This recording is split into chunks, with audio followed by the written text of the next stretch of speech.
Hi. Yeah, Bob Owens. I'm aircraft maintenance out of JFK. Hi. I'm also the treasurer of Local 591, represent all the line mechanics and the food service clerks. Maybe it'll change, but I'm here to address comments made by Scott Kirby. Is he here? He was here. He just walked out. I must have known you were going to ask about his comments. Go ahead. Yeah, he was saying about how the morale is real great and everything else on the floor, and I can tell you it's not. Yeah. It's about, maybe if you see that extra $500 million you spoke about, it might improve, but right now it's really it's bad. It's about as bad as I've ever seen it. It's worse than it was after 9/11. We're the worst paid in the industry. We're way below industry. We're not even anywhere close to what anybody else is making. Not in wages, not in benefits, not anything. So, like I say, hopefully, like I said, I haven't seen them numbers. I know that U.S. Air, the IAM is requesting to be released so that they can go on strike. So I don't know how you can say we have great relations, great morale when you have one of your largest groups looking to go out on strike. So, I mean, you have a lot of money. It's time to start throwing it back to the employees. Right. Excellent. Okay, thank you. We have a number of joint contracts to get done. We don't have them all done. I'm not sure exactly what Scott said, but by no means are we trying to represent everyone. Everyone's happy with where they are because we know they're not. We have a lot of the integration work we have to do is getting people to join contracts. We have, between the two companies, 2 separate contracts, certainly for maintenance, or 2 separate unions even. We're going to need to work through joint representation, a single representative, which you all will decide. And once that's decided, we'll get. And now I'm getting cut off.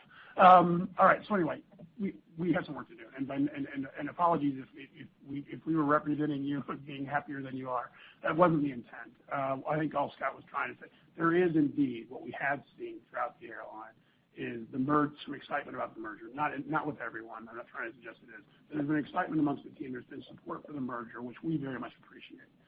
It's been very helpful for getting the two companies together and off to a good start. But we know we have to keep delivering to keep that momentum and keep that excitement up. And we also recognize there are a lot of pockets of the company that aren't as excited, and we have work to do to get there. So let us work through. We need to get to a joint contract for our mechanics.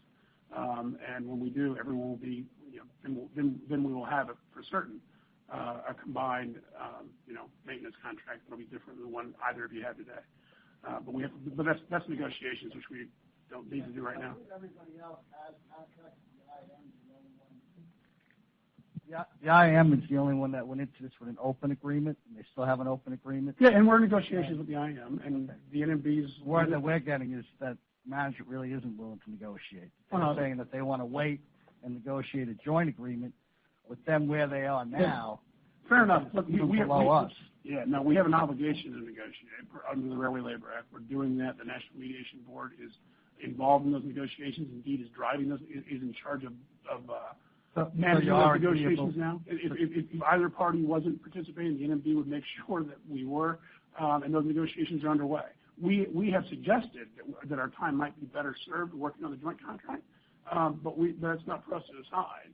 If indeed the IAM wants to continue pushing toward a contract just for themselves, which they have chosen to, we're doing the exact same thing. So we're in negotiations, and negotiations are, Well, normally when they request to be released because negotiations are broken down, they're not negotiating.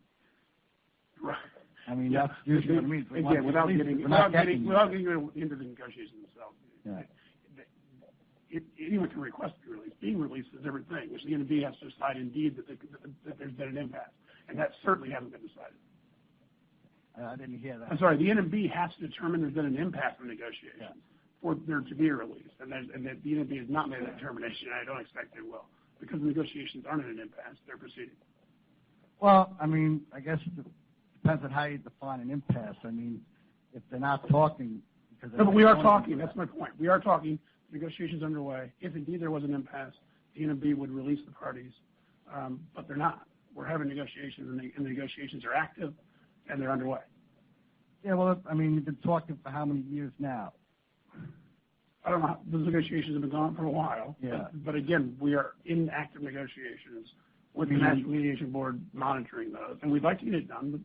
But other than labor contracts, how often do talks go on for several years?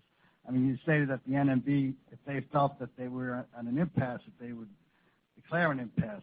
But I've been involved in negotiations myself Retriees, who stepped out, he was involved for 6 years, and we weren't getting anywhere. And we didn't get anywhere, and we went into bankruptcy without a contract. Right. Just because the NMB doesn't declare a release, that doesn't mean that they don't declare an impasse. That doesn't mean that talks are really occurring. Okay. Neither side is moving. That might mean that they don't want to declare an impasse because of political reasons, because they don't want to see a strike with an election coming up or something like that. So just because, the fact that they did request the release means that the IAM obviously feels that they are at an impasse.